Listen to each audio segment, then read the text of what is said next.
가장 먼저 에리카 샤크짐 공동대표님의 이야기를 들어보도록 하겠습니다. 안녕하세요, 에리카입니다. 항상 체육관에서 좀 더 헐벗은 모습으로 저처럼 편안하신 차림의 회원분들만 마주하다가 이렇게 정갈하신 분 앞에 서게 되니 좀 송구스러운 마음이 들기도 하네요. 참고로 이 PPT의 사진도 저고요. 나쁘지는 않죠. 저도 내일 모레 마흔인데 저는 여성들에게 근력 운동을 촉구하는 에세이인 땡 근력 찾아드립니다 라는 책을 펴낸 적이 있고 그걸로 엘르와 인연이 닿아서 엘르 보이스와도 1회부터 비정기적으로 연재를 하게 되었어요. 오늘의 주제가 여성의 삶 속에서 평화를 찾는 방법인데 사실 현대 사회에서 여성의 삶만큼이나 평화를 얘기하기 힘든 것도 없죠. 사실 물리적으로나 신체적으로나 자본적으로나 시스템적으로나 여자들은 제2의 그룹 또는 제3의 그룹 혹은 가끔은 그 이하의 그룹으로도 바운더리화 되는 경우가 굉장히 많은 것 같아요. 저는 그 중에서도 조금 더 근본적이고 원초적으로 여자들이 평화를 확보할 수 있는 방법을 얘기를 나눠볼까 하고요. 저의 주제는 바로 뭐입니다. 평화라는 단어는 지킨다라는 동사와 항상 세트로 움직이는 것 같아요. 마치 편의점의 PB 상품처럼 1+1 볶음 세트 같은 느낌? 예쁘게 키워내고 가꾼다는 느낌보다는 항상 끊임없이 계속되는 외압으로부터 싸우고 쟁취해야 되는 어떤 그런 개념이지 않을까 해요. 저는 항상 평화가 시작이라고 생각하진 않거든요. 비평화의 상태인 혼돈과 폭력의 상태가 일단 먼저 존재를 하고 그거에 대응해서 평화라는 개념이 발굴되거나 또는 발명됐다고 생각합니다. 구약 성경에서도 일단 태초에 어둠이 있었고 그 어둠으로부터 빛이 생겨났잖아요. 이과적으로 얘기를 해도 우주에 빅뱅이 생기면서 모든 혼돈과 카오스가 생기면서 여기 우리까지 흘러오게 되었죠. 폭력이 먼저다라는 게 좀 부정적인 얘기일 수도 있는데 긍정적으로 포장을 해보자면 그렇기 때문에 앞서 말씀드렸던 우리 여자들의 약간은 불리한 사회적 스탠스 이게 모든 것이 시작될 시발점이라고 볼 수도 있을 것 같아요. 자, 이제부터 시작이다. 이제부터 우리가 평화를 한번 쟁취해보자. 불리한 우리들의 스탠스라는 게 꼭 인도의 카스트처럼 가시적으로 명확한 계급 사회만을 얘기하는 건 아니에요. 특히 한국처럼 이렇게 고도로 발달한 현대 사회에서는 조금 더 은은하게 일상에 스며들어서 우리에게 좀 더 많이 어필을 하고 있죠. 예를 들면 이런 거예요. 한 번씩은 들어보셨을 건데 너는 여자애가 왜 이렇게 웃지를 않아? 사람들이 너무 무섭대. 너는 다리가 그렇게 이쁜데 왜 치마를 안 입고 다녀? 아 그래서 너 결혼은 언제 하는 거야? 하긴 할 거지? 이런 일상의 안부 인사급의 시비들이 있잖아요. 혹은 너는 누나니까 남동생 밥 좀 챙겨줘라. 이때 동생이 여자인 경우는 사실 크게 없는 것 같아요. 대부분 90% 이상 남동생이고 오빠 이번에 결혼하는 거 알지? 너 이번에 적금 만기하는 거 그거 좀 보태자. 이제 거부를 하게 되는 약간 쌍년이 될 수 있는 그런 희생의 요구 같은 상황들이 우리 여자들에게는 되게 많이 맞닥뜨리는 상황인 것 같아요. 이럴 때마다 우리는 다시 한번 느끼게 되죠. 나의 사회적인 스탠스, 내가 어떤 위치에 서 있는지. 착취하는 편에 있는 사람들은 귀신같이 알아봐요. 누가 만만한가. 눈치를 싹 보고 슬금슬금 발을 뻗죠. 평화의 베이스는 외부로부터 방어하는 개념이라고 저는 생각해요. 그렇다면 여러분 최선의 방어는 무엇일까요? 공격? 공격이 될 수도 있겠죠. 근데 저는 공격도 공격이지만 언제든지 공격을 할 수 있는 상태가 우선이라고 생각해요. 이미 싸움이 벌어지고 나서 이미 내가 한 대 크게 맞고 나서 그거에 대해 잘 맞서 싸우는 건 어떻게 보면 차선이에요. 최선은 애초에 싸움이 일어나지 않는 상태로 만드는 거거든요. 애초부터 싸움을 걸고 싶은 의욕, 시비를 걸고 싶은 의욕이 사라지게 해야 돼요. 근데 이걸 가능하게 하는 게 나에게 어떤 만만치 않은 바이브가 흘러나오게 하는 거거든요. 아, 저 사람은 뭔가 조금 강력한 뭔가가 내면에 있을 것 같다. 이런 느낌을 풍기게 되면 최소한 상대방이 공격 의지가 100이다가도 몇십은 깎이게 되지 않을까요? 혹은 공격을 하기 전 한 번쯤은 고심하게 되겠죠. 이거를 내가 할까 말까. 2차 세계대전에서 독일이 폴란드를 침공하면서 전쟁이 시작됐잖아요. 제일 먼저 폴란드가 침략의 대상이 됐고 가장 큰 피해를 입었어요.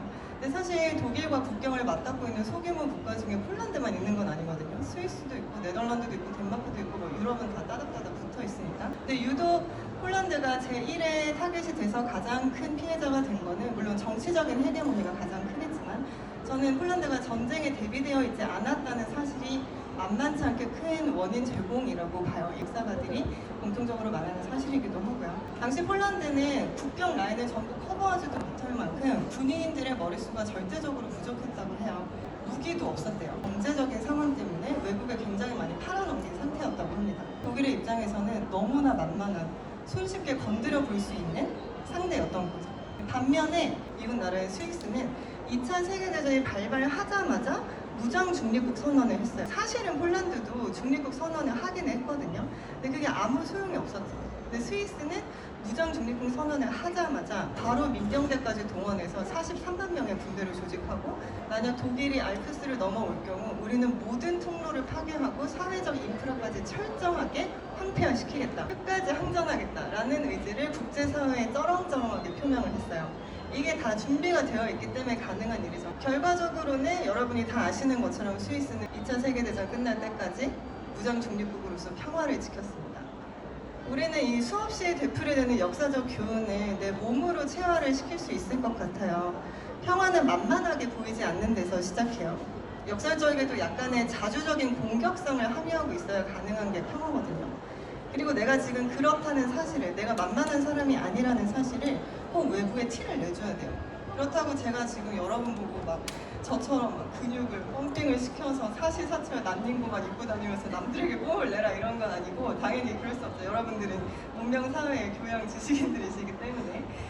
근데 우리가 어떤 옷을 입고 있고 어떤 사회적 지위를 가지고 있다고 해도 그걸 다 떠나서 인간은 여전히 동물의 일종이에요. 그렇기 때문에 동물처럼 사실은 다 알아차리고 있어요. 지금 내 눈앞에 있는 사람이 얼마나 내면이 단단한가, 뭐 근육이든 멘탈이든 딱딱한 구석이 있는가, 자기 자신에게 자신감이 있는가.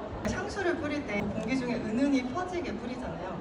자신감과 내면의 자주적 공격성도 이렇게 은은하게 주변이 은연중에 알아차리게끔 뿌려줘야 되는 거거든요.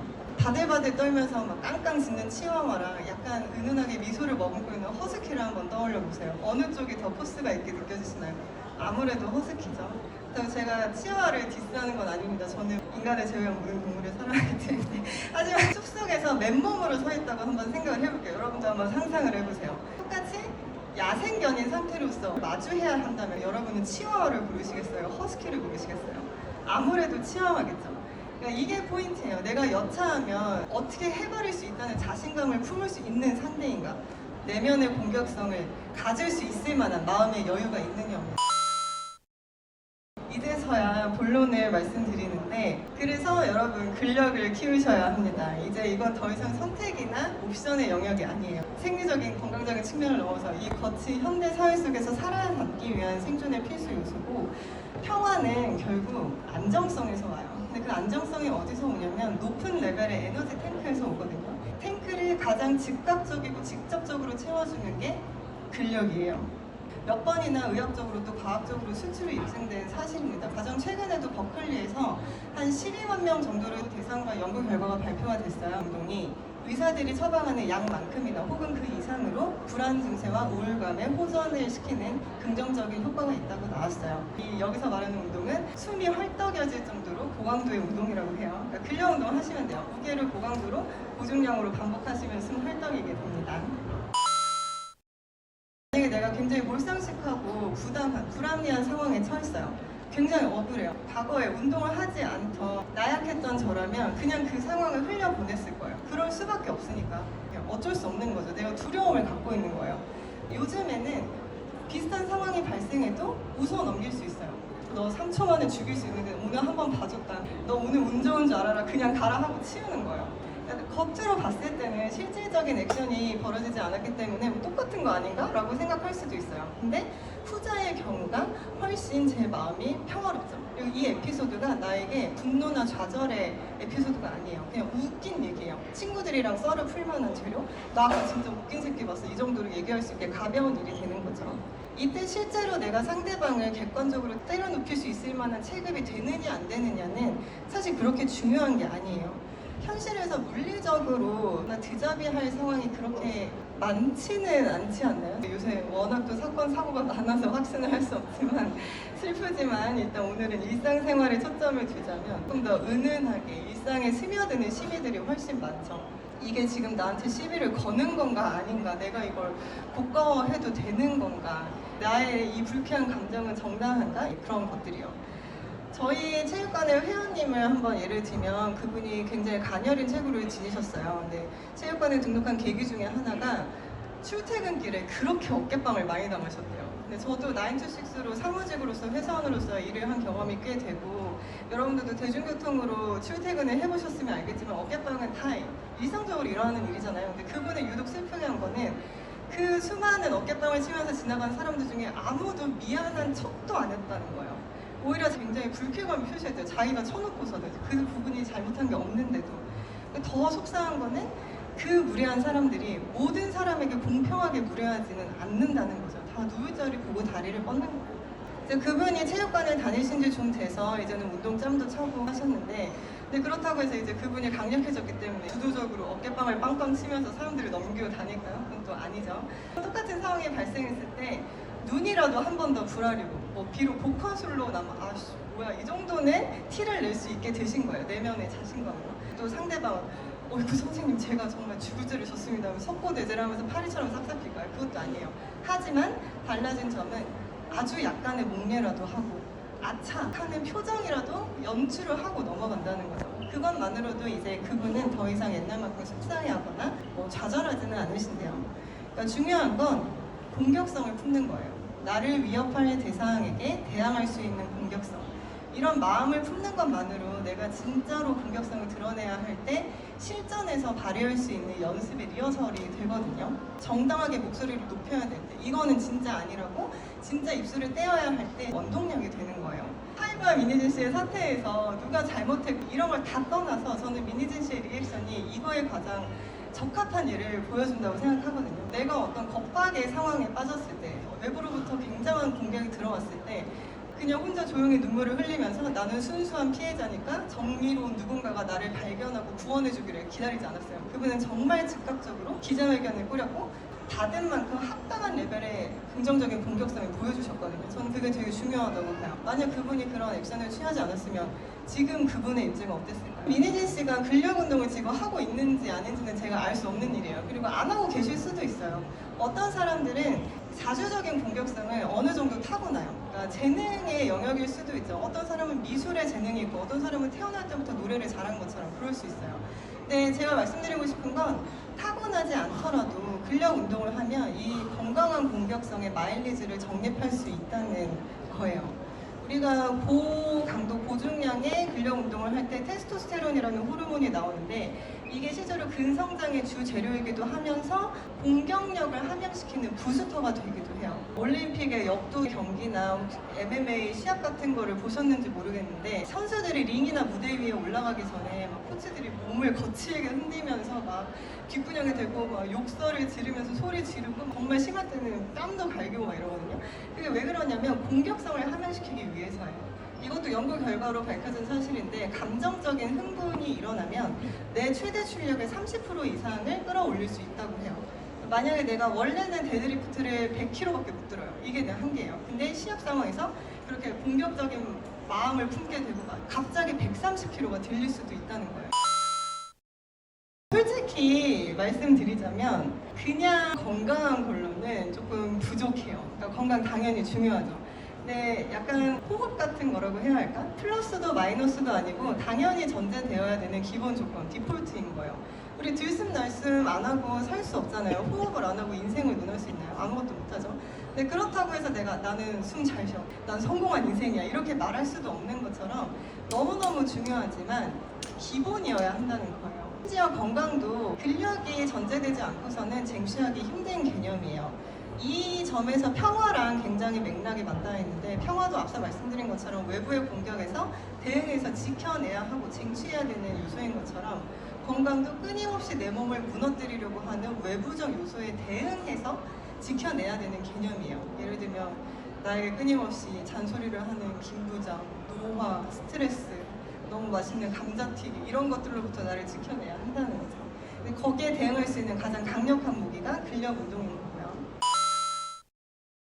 되게 지루한 말인데 수신 제가 치구 평천하라고 하잖아요. 아무래도 저도 6.25 거리라서 이런 예시가 막 떠오르는데 그 천하를 평정하기까지 빌드업이 시작되는 가장 최초의 스텝이 몸이거든요. 몸이 관리가 안 되면 아무것도 안 돼요. 인간은 정신력만으로는 아무것도 할 수 없어요. 심지어 그 정신력도 체력, 근력에서 오는데요. 근데 안타까운 건 많은 여자분들이 몸 관리를 한답시고 극단적인 식이 제한을 하면서 다이어트를 하거나 비정상적인 구조의 몸에 내 몸을 우겨 넣으려고 하거나 그것도 모자라서 목숨을 걸고 수술대에 눕는 일까지 비일비재하다는 점이에요. 여러분 이제 진짜 몸 관리를 하셔야 됩니다. 진짜 마음 관리를 하셔야 되고 건강한 공격성을 기르셔야 돼요. 뇌도 몸이에요. 뇌세포 하나하나까지 내 몸의 재료고 그것들이 다 하나로 마음의 베이스가 되는 거거든요. 결국 여러분들 한 명 한 명이 근력으로 다져진 내적인 당당함과 자주적 공격성이 있다면 그게 우리 여자 집단 전체의 파워로 작용을 할 거예요. 체력은 국력이다가 아니고 체력은 여력, 체력은 여자력입니다. 여러분 우리 모두 평화를 위해 운동합시다.